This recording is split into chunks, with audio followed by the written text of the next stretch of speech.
ഇക്കളിയൊന്നും കളിയല്ല, മരണം എന്നൊരു കളിയുണ്ട്, ഖബറെന്നുള്ളൊരു കളിയുണ്ട്, മഹ്ശറ എന്നൊരു കളിയുണ്ട്, ഇങ്ങനെ കളികൾ പലതുണ്ട്.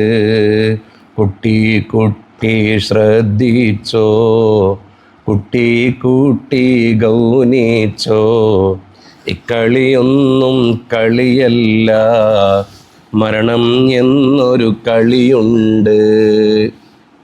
എന്ത് നല്ല വരിക! ഈ തെമ്മാടിത്തരങ്ങളും ഈ പടക്കം പൊട്ടിക്കലും തെറി വിളിക്കലും ഒന്നും ഒരു കളിയല്ല. ഇതിൻ്റെ അപ്പുറത്തൊരു കളി വരാണ്ട് നമുക്ക്.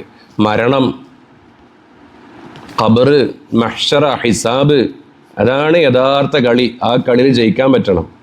അപ്പം ഇവിടെ പടക്കം പൊട്ടിച്ച് എതിർ സ്ഥാനാർത്ഥിനെ തെറി വിളിച്ച് അപ്പോൾ പൊറാട്ടയും ബീഫും മേടിച്ച് തന്നവരോ അല്ലെങ്കിൽ ഒപ്പം വിളിച്ച് കൈയടിച്ചവരോ പോയി വിളിക്കടാ എന്ന് പറഞ്ഞ് നമ്മളെ പിന്നാലെ പിരികേറ്റ് വിട്ടവരൊന്നും അവിടെ ഉണ്ടാവില്ല. നിങ്ങളുടെ പ്രായത്തിലുള്ള എത്രയോ ആളുകൾ തഹജ്ജുദ് നിസ്കരിക്കുന്നുണ്ട്. രാത്രിയിൽ തഹജ്ജുദ് നിസ്കരിച്ച് അള്ളാഹുവിലോട്ട് ദുആ ചെയ്യുന്നവരുണ്ട്. നിങ്ങളുടെ പ്രായത്തിലുള്ള എത്രയോ ആളുകൾ ആയിരക്കണക്കിന് പതിനായിരക്കണക്കിന് സ്വലാത്തുകൾ ചൊല്ലുന്നവരുണ്ട്. ധാരാളം ഖുർആൻ ഓതുന്നവരുണ്ട്. ഫർള് നിസ്കാരങ്ങൾ ഒഴിവാക്കാത്തവരുണ്ട്. ഇങ്ങനെ ധാരാളം മക്കളുണ്ട്. ഇവരും നമ്മളും നാളെ ഒരേ കോടതിയിൽ അള്ളാഹുവിൻ്റെ മുന്നിൽ ചെന്ന് നിൽക്കണം.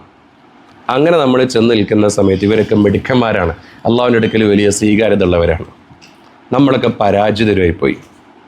അപ്പോൾ ഇവരൊക്കെ സ്വർഗത്തിലോട്ടുള്ള സ്റ്റെപ്പ് ഇങ്ങനെ കയറാൻ നോക്കുമ്പോൾ നമ്മൾ കുടുങ്ങിപ്പോവും. അങ്ങനെ നമ്മൾ റസൂലുള്ളാഹി സ്വല്ലല്ലാഹു അലൈഹി വസല്ലം തങ്ങളുടെ അടുക്കലേക്ക് ഇങ്ങനെ എത്തും, ഷഫാഅത്തിന് വേണ്ടി എത്തും. അപ്പോൾ റസൂലുള്ളാഹി സ്വല്ലല്ലാഹു അലൈഹി വസല്ലം തങ്ങളുടെ ഉമ്മത്തീങ്ങളല്ലേ. വേറൊരാൾ വന്നിട്ട് നബിയെ 2026 ഇലക്ഷൻ 25-26 കാലത്ത് ഇലക്ഷൻ നടന്ന സമയത്ത് ഇയാൾ എൻ്റെ വീടിൻ്റെ മുമ്പിൽ അന്ന് തെറി വിളിച്ചിട്ടുണ്ട് നബി, എനിക്കത് വലിയ വിഷമം ഉണ്ടായിട്ടുണ്ട്. റസൂലുള്ളാഹി സ്വല്ലല്ലാഹു അലൈഹി വസല്ലം തങ്ങൾ, അതാണല്ലോ ഇസ്ലാമിൻ്റെ തിയറി. ഒരാളുടെ മനസ്സിൽ നമ്മളോട് വെറുപ്പുണ്ടെങ്കിൽ കറയുണ്ടെങ്കിൽ അത് തീർക്കാതെ സ്വർഗത്തിലോട്ട് കയറാൻ കഴിയൂല. ഏതെങ്കിലും ഒരു രാഷ്ട്രീയക്കാരൻ തരുന്ന കൊടിയുടെ പിന്നാലെ കളയാനുള്ളതല്ല നമ്മുടെ ദുനിയാവും നമ്മുടെ ആഖിറവും എന്ന് മനസ്സിലാക്കണം. നമുക്ക് നല്ലൊരു എയിമുണ്ട്, നമുക്ക് നല്ലൊരു ഭാവിയുണ്ട്, നമുക്ക് റബ്ബിനെ കാണേണ്ടതാണ്, നമുക്ക് നല്ല ജോലി ഉണ്ടാവണം. ഒരാളുടെ മനസ്സിൽ വെറുപ്പുണ്ടാക്കി ജീവിച്ചിട്ട് ഒന്നും കിട്ടാനില്ല. രാഷ്ട്രീയക്കാരും മനസ്സിലാക്കണം, ഇതൊന്നുമല്ല കളി. ഈ രാഷ്ട്രീയത്തിൽ ജയിക്കലൊന്നുമല്ല കളി, അള്ളാഹിൻ്റെ മുന്നിൽ ജയിക്കാനുള്ളത്. ആ ബോധ്യം വേണം.